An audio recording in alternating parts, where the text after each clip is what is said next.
Now student, video के इस part में मैं आपको qualitative method of credit control या selective method of credit control के बारे में एक्सप्लेन करने जा रही हूँ।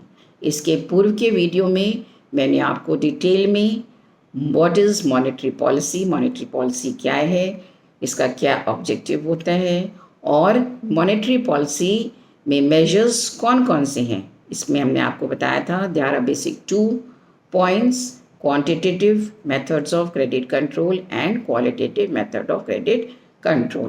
क्वांटिटेटिव मेथड्स में सारे मेथड्स हमने एक एक करके आपको एक्सप्लेन कर दिए थे। इस पार्ट में, वीडियो के इस पार्ट में हम लोग क्वालिटेटिव या सेलेक्टिव क्रेडिट कंट्रोल मेथड के बारे में स्टडी करेंगे। तो सबसे पहले तो आप ये समझ लीजिए what is the difference between quantitative method and qualitative method. तो क्वांटिटेटिव मेथड तो वो मेथड होता है जिससे कि वॉल्यूम ऑफ क्रेडिट जो होता है वो पूरी इकोनॉमी में अपना इफेक्ट डालता है।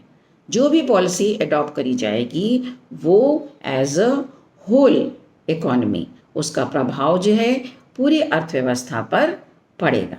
लेकिन ये क्वालिटेटिव या सेलेक्टिव मेथड्स जो हैं ये किसी स्पेसिफिक पर्पस के लिए, किसी स्पेसिफिक फील्ड के लिए या किसी स्पेसिफिक इंडस्ट्री फर्म या किसी रीज़न के लिए जहाँ पे सेंट्रल बैंक या देश की सरकार इस बात को उचित समझती है कि हमें इस सेक्टर पर विशेष रूप से ध्यान देने की या साख के नियंत्रण की या साख के विस्तार की आवश्यकता है, तो वहाँ पर वो क्वालिटेटिव या सेलेक्टिव क्रेडिट कंट्रोल मेथड को अडॉप्ट करेगा। तो बेसिकली तो ये दो जो मेथड है इनमें स्पेसिफिकली ये मेजर डिफरेंस है कि क्वांटिटेटिव मेथड जो अडॉप्ट किया जाता है उसका इफेक्ट पूरी इकोनॉमी में पड़ेगा, और ये जो मेथड है क्वालिटेटिव ये for some specific purpose only. इसका मुख्य उद्देश्य it aims at regulating the volume of credit given for some specific purpose only. It is also called selective credit control method. Thereby, it does not affect the total volume of credit. It aims at controlling different objective of credit. Its different forms are as under. Now we will take one by one. पहला है change in margin requirement of loans. Change in margin requirement of loan. ये margin requirement क्या होता है? It is yet another method of credit control. It also practiced initially in America, or you can say in advanced countries. Under this method, credit given for a specific purpose is controlled. When the central bank feels that the traders are stockpiling certain commodities and their prices are shooting up, बहुत ज़्यादा price बढ़ गए हैं because of their hoarding करने की वजह से, then it control loan advance against these commodities. This is done by changing margin requirement. It means that margin between the value of security pledged, जब भी लोन लिया जाता है तो जो मार्जिन सिक्योरिटी का प्लेज किया जाता है वो margin and the amount advance, जो अमाउंट दिया जा रहा है इज इंक्रीज, उस मार्जिन को बढ़ा दिया जाएगा। सपोज आप ऐसे समझ लीजिए, supposing a person pledge goods worth ₹100 with a bank and gets amounting to loan 80. 100 रुपये उसने बैंक को प्लेज किए, 100 रुपये की कोई चीज़, और बैंक से उसने 80 रुपीज़ लोन के रूप में प्राप्त किया। Then the difference between the two, that is 20, ये जो 20 रुपए का डिफरेंस हुआ, this is called margin requirement.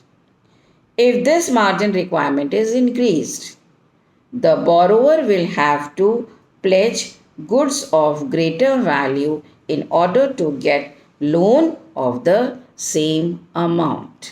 यदि इस मार्जिन रिक्वायरमेंट को बढ़ा दिया जाए तो लोन लेने के लिए लोगों को अधिक मार्जिन जो है वो बैंक के पास प्लेज करना होगा. एज अ रिजल्ट इसका परिणाम क्या होगा?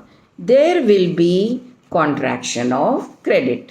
अगर उनके पास इतना मार्जिन नहीं है रखने के लिए तो वो लोन लेने में सक्षम नहीं हो पाएंगे और लोन का जो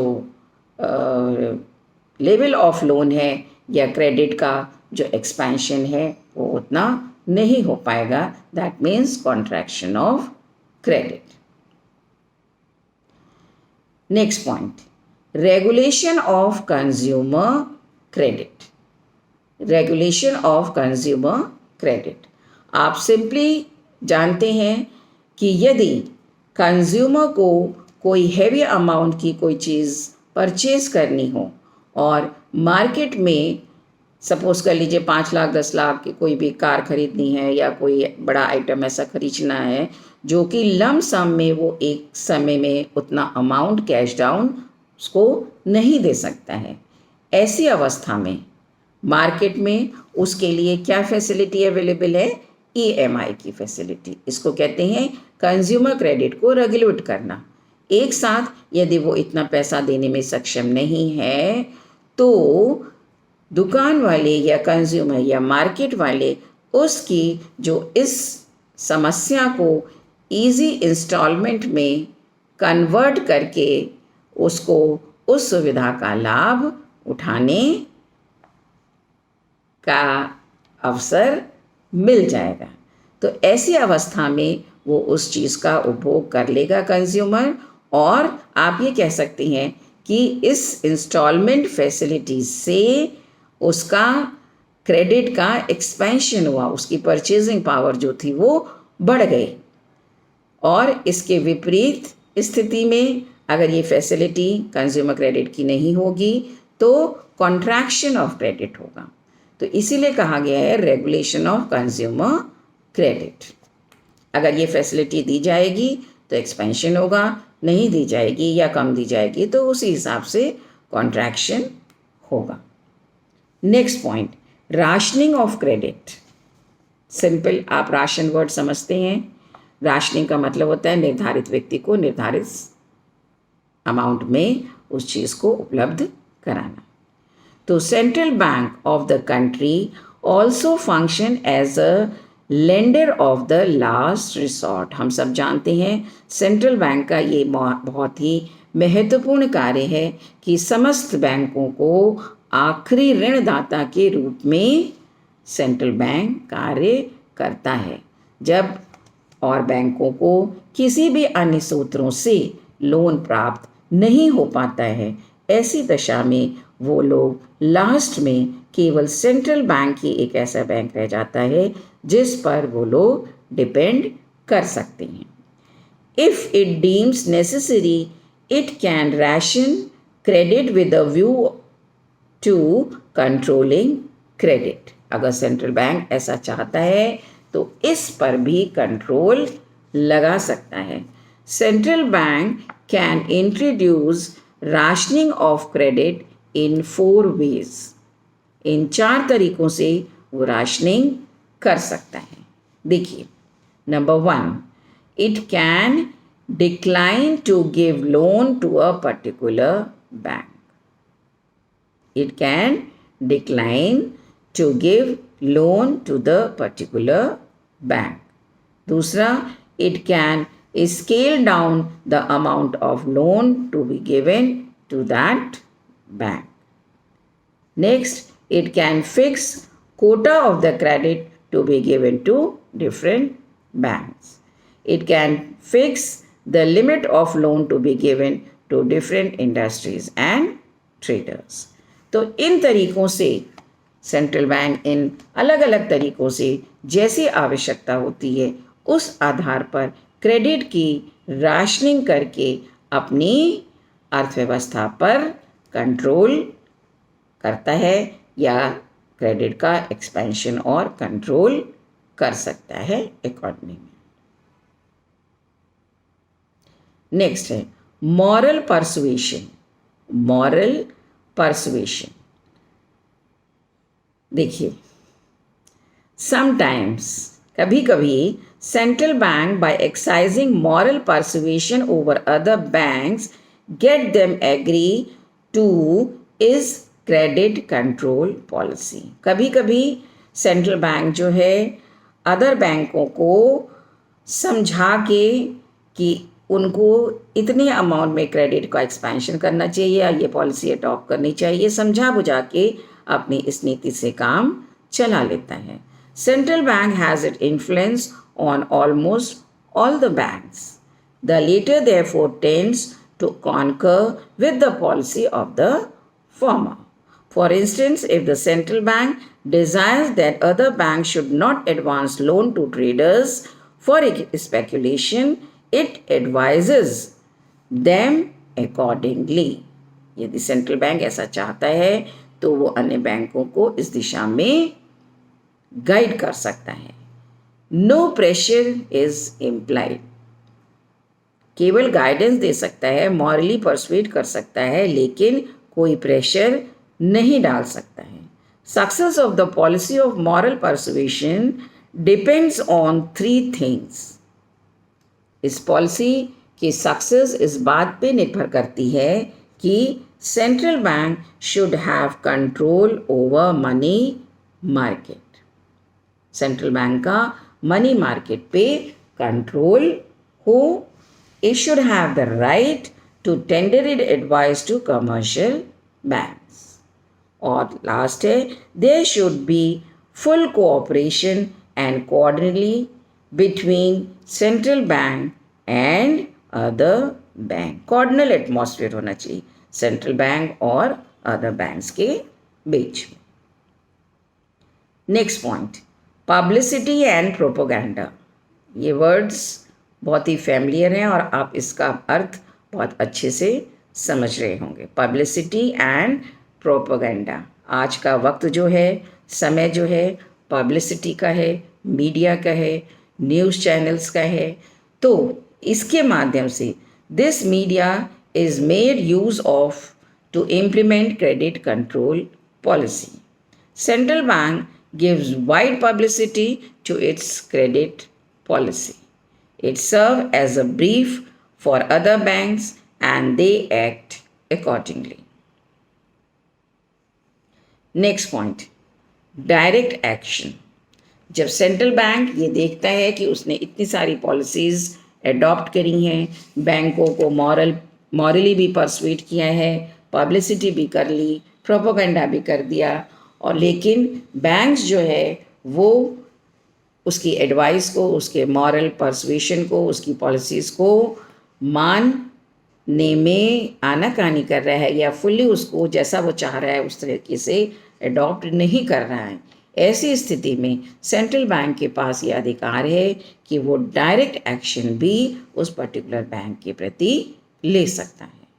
आप देखिए डायरेक्ट एक्शन में क्या करेगा। Sometimes the central bank is obliged to take direct action against other banks. Under this policy, the central bank does not give any financial accommodation to those banks who do not toe its line. जो उसका कहना नहीं मानेंगे उनको कोई भी financial support ये central bank नहीं करेगा. The strict restriction imposed by it, on the other hand, force them to adhere to the monetary discipline. Direct action include refusal to grant rediscount facilities to the particular bank. Refusal to grant loan is another point. Next point, monetary penalties on the banks. Next, changing the terms and conditions of discounting. Success of this measure depends on the amount of influence that the central bank has over commercial banks. इन सभी method की success इस बात पे निर्भर करेगी कि central bank का commercial banks पे इन्फ्लुएंस या प्रभाव कैसा है और कितना है। तो यहाँ पर देखिए आपके मॉनेटरी पॉलिसी के quantitative method and qualitative method of credit control समाप्त होते हैं। क्वांटिटेटिव या क्वालिटेटिव या क्वांटिटेटिव कहिए और selective methods of credit control. I hope आपको ये मॉनेटरी पॉलिसी का कंसेप्ट, इसकी रिक्वायरमेंट और इसके विभिन्न पॉइंट्स या फैक्टर्स कौन कौन से हैं, पॉलिसीज़ कौन कौन सी हैं सरकार की, किस लिए सरकार ये पॉलिसीज़ अडॉप्ट करती है, चाहे अदर फैक्टर्स हों, चाहे इन्फ्लेशन की स्थिति हो, अगर अर्थव्यवस्था में लगातार कीमतें बढ़ रही हैं या कीमतें में लगातार डाउन हो रहा है, परचेजिंग पावर जो है हमारी घट रही है या बढ़ रही है, या हमारा बैलेंस ऑफ ट्रेड या बैलेंस ऑफ पेमेंट में हमें दिक्कत आ रही है, हमारा फेवरेबल नहीं है, इन सभी कंडीशंस को सरकार क्रेडिट कंट्रोल के माध्यम से कंट्रोल करती है। तो यहाँ पर आपका मॉनेटरी पॉलिसी का चैप्टर जो है कंप्लीट होता है with reference to anti inflationary measures also. इसमें आपने साथ ही साथ ये भी देखा कि मुद्रास्फीति को भी इन्हीं क्रेडिट कंट्रोल पॉलिसी के द्वारा दूर किया जा सकता है, inflationary anti inflationary measures. I hope आपको चैप्टर बहुत अच्छे से समझ में आया होगा, अवश्य आया होगा। और अगर कोई भी चीज़ आपको नहीं समझ में आ रही हो, you can give your comments in the comment box. We can repeat any concept at any time if the requirement is so. Now, thank you so much. Thank you once again.